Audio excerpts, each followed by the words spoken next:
What's up, guys? It's your girl Di, and I am here with a video.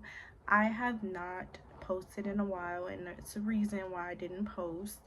Of course, I've been trying to like stay away from the camera and stay away from like certain comments or whatever the case may be, but I wanted to kind of come on here, and I've been wanting to do this video for a very long time, but I never had it in me. Like, I never felt like I had it in me to explain my condition, explain why my skin looks like this. A lot of people may look at me or, and know what it is, and then a lot of people may not know or may not be educated about it. I just really, it's taken a lot out of me because I'm getting a little emotional about it, because it's not something, gosh, hold on. It's not something that like I've always been happy to see on my body. Like I've had it for, don't quote me on it, but I've had it since I was in, I want to say elementary or middle school. I started to really see the spots. The condition is called vitiligo. A lot may know what it is. A lot may know it because of Michael Jackson. A lot may know it because of a model named Winnie. So I did want to get on here and explain, like, I have vitiligo, and I've been having vitiligo since I was in, I think, elementary going into middle school. And growing up, it wasn't the easiest thing. This might not be an easy video for me either, but it's not the easiest thing for me because, of course, like, growing up, like being in middle school or being in elementary, like, a lot of people laugh at you, or a lot of people don't know and not educated about what your condition is, and they would point it out, or definitely point it out in an argument, or they would definitely try to tease you about it and make you feel down about yourself. It's just something that I had to overcome. I still, till this day, do not understand how I overcame it. But my eye looks like really low. But it was a long, like, it was a thing where in middle school I was just the type of girl, like, I'm gonna wear a long sleeve in a heartbeat, I don't care. I'm gonna wear jeans in a heartbeat, I don't care. So, like, it started on, like, it starts with dots, but some people it starts on their face, some people it starts on their hands, some people it start other places. But for me, I know I'm like kind of rambling, but for me it started on my knees. So in that case, it was like really small. It wasn't too big, it wasn't too dramatic. Me and my siblings never knew what it was, so it would be like, oh, that's kind of weird, look like a birthmark, like, we weren't really educated about it until it started getting bigger and bigger, and I'm just like, it's kind of weird that I'm like getting this spot in one area and it's spreading. So eventually my parents decided that they wanted me to, get it looked at. My doctor wanted me to go to a dermatologist to get it checked out, and sure enough, it was vitiligo. At that age, when I found out I had vitiligo, I never knew what it was. Like, never knew what it would cause, or never knew what type of like attention it would bring or seek. I just thought of it more so of like oh, it's just a spot, it's just gonna stay there and I can still cover it up. But no, that wasn't the case. As I got older, like, it started to spread a little bit more. It started to go onto my elbows. It started to spread more onto both knees, but it was still something I could cover, like wearing long sleeves or wearing jeans or something like that. When I was in middle school, my parents probably don't even know this. Like, honestly, like, I held in so much stuff because it was like more so of like, okay, I can't help the fact that I have vitiligo. And then I also had it on my lips as well. um and I remember like it was yesterday, like a boy was going back and forth with me about something. I don't know exactly what the situation was. And he was like, oh no, he was picking on me. And I was in class doing my work and I was ignoring him. And he decided to say, why do you have milk on your lips? And at that point, it was like I had like vitiligo on my lips a little bit, like right here. And that hurt, you know, like people don't realize.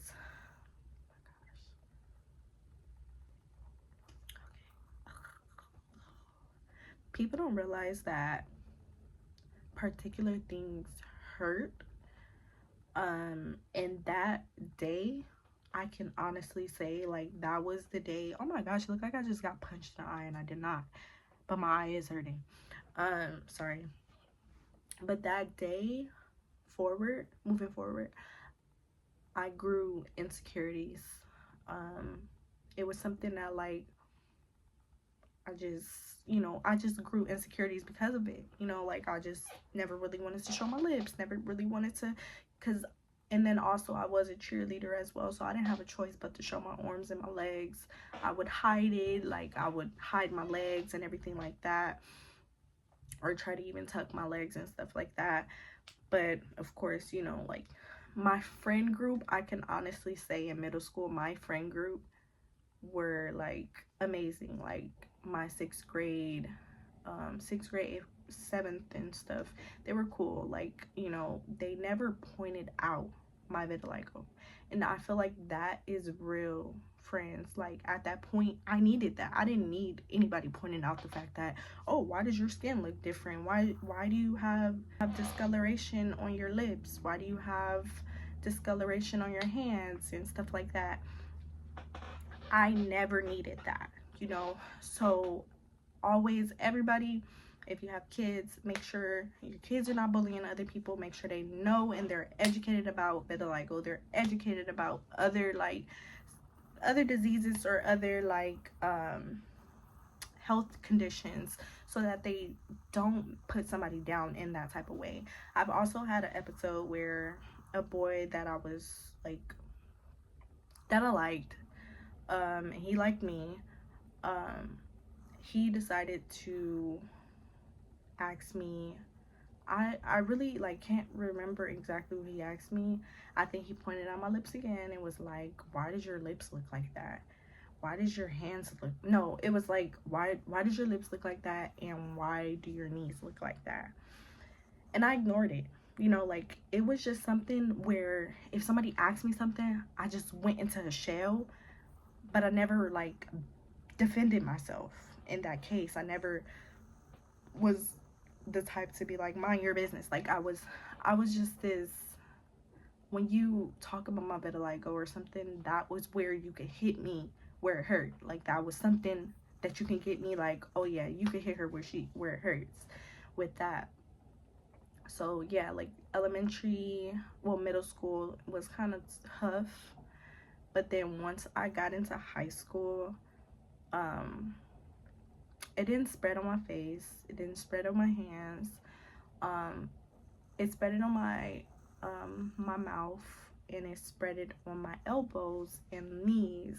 So I tried the makeup thing. I tried it for a minute, and then it couldn't, like, it worked, but I needed particular makeup for it. But I just was like, I'm just gonna wear long sleeves, I'm just gonna cover it up in a different way. When I got into high school, it was a situation where girls, like I had issues in high school, and that wasn't the issue. Like the issue wasn't my vitiligo. It was like, like other stuff, people jealous of me and stuff like that. But when okay, so like it was a situation where like the girl could say whatever she wants to me, But then when she pointed out I have discoloration on my lips, it hurt.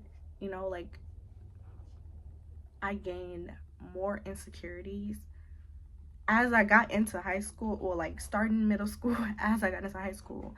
So like I just never felt like I would find a boyfriend, because I'm like, nobody's gonna like me. Like, if I take off my jacket right now, nobody's gonna like me. They like me because they see me, they see my face, but I was very convinced that nobody would ever like me because of being scared to date somebody that has discoloration, or, you know, on their lips, or if they're on their hand, whatever, you know. Like, I just kind of like, I talked to guys and stuff like that, but it just never, I never wanted to really get serious with guys, because I knew in a situation, if I had to take off my jacket, I knew that that would run them away, or I felt like that would run them away.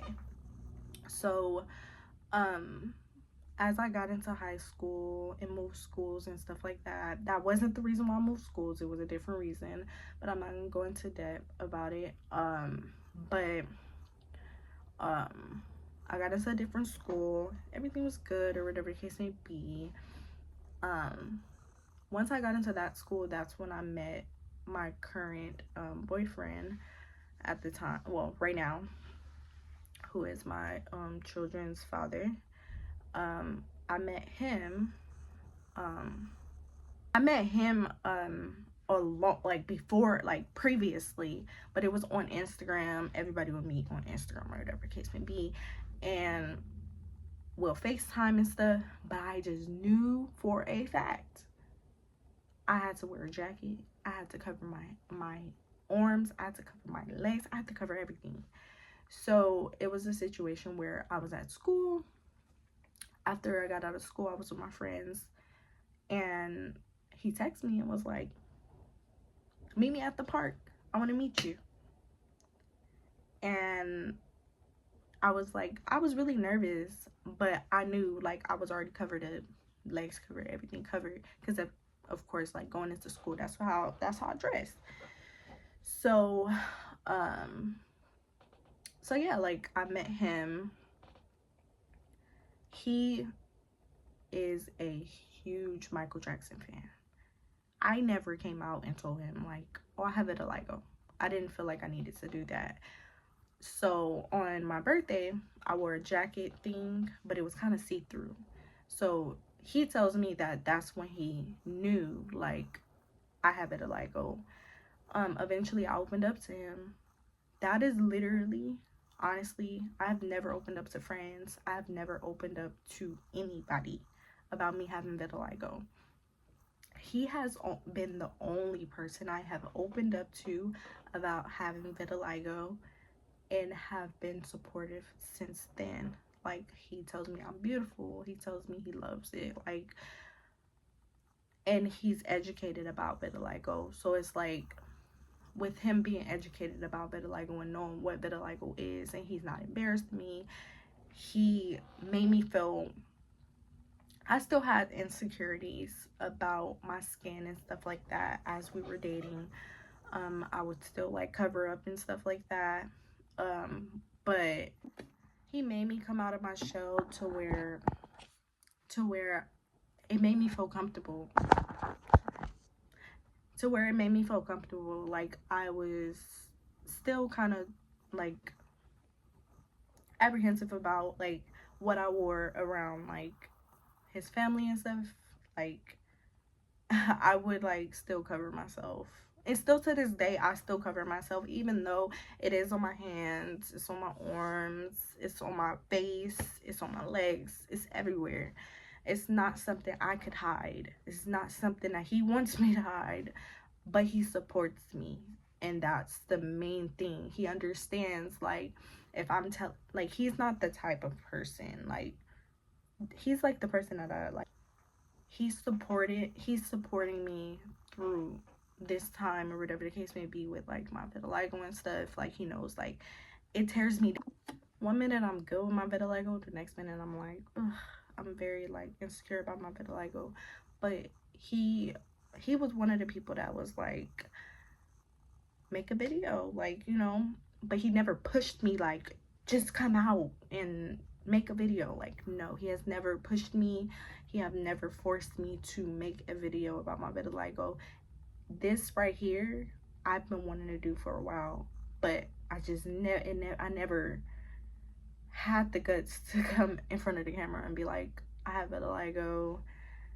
I've been having vitiligo and stuff like that. It's a challenge. Like, it's a huge challenge.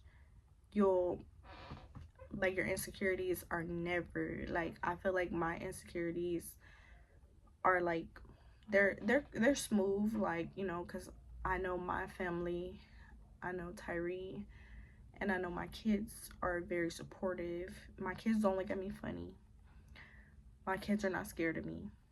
Like, nobody's scared of me or anything like that. My niece and nephews are not scared of me or anything. It's just like, I feel like, well, anybody would feel like feel crazy if, like, I feel like when a kid points out your vitiligo or points out your skin, just period, it makes you feel kind of insecure again. So it's like that insecurity never like fully leave. Like, I'm still trying to get to the point where I can just be like how Winnie is, and she can just go out and just take pictures and just vibe. Like, I'm really trying to get to that point.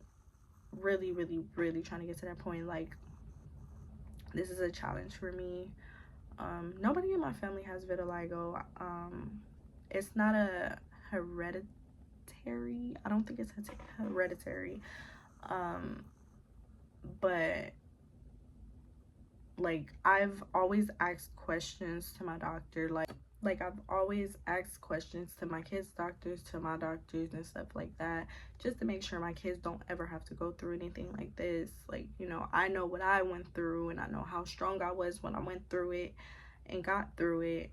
I just don't want my kids to have to go through anything like that. Like, you know, but the doctor was telling me like it's not something that I can pass down to my kids, you know. So yeah, that's really it. That's really what I wanted to talk about. I really wanted to come out and just try to at least embrace my vitiligo. Like, you know, I know vitiligo awareness day have just passed. I think it was on the 25th of June. I wanted to come out. I wanted to express this because I know I want to come back to YouTube, and I want to start to make more YouTube videos, but I don't want to be afraid to cover my skin. I don't want anybody, you know, I know it's going to be comments, it's going to be outrageous comments, but from me to you guys, I wanted to be the one to come and tell you guys that I do have vitiligo, and you will see my skin. Like, if I continue, when I continue doing videos, like, that's something that's gonna continue to happen. You guys are gonna continue to see my skin. And like, if you guys have any questions, ask away. Like, I've been having it for a while, so if you guys have any questions, you guys are free to ask me. Don't feel like you're kind of like, don't feel scared to ask me any questions about my vitiligo. I would just say, like, be kind of I know it's gonna be comments, it's gonna be outrageous comments, maybe, or maybe not. And I know it's gonna be support out there, and ask away, ask the questions. I will answer in another video any questions that you guys have about vitiligo, because I know a lot of people have vitiligo and they're just afraid to come out about them having vitiligo, or they're just not ready, just like I wasn't at one point. So that's all. I just wanted to make this video. I wanted to get the courage to make this video. So I'll see you guys when I see you guys. Adios, guys.